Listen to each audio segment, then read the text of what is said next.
Ó, já que ficou à frente. Não dá pra ver muito que o sol tá meio forte, então ele cobre muito.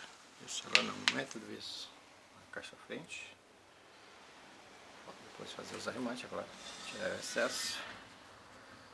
Por baixo como tá ficando. Ó, tijolo frisado.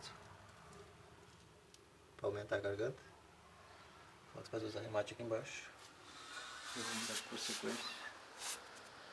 As frescurinhas.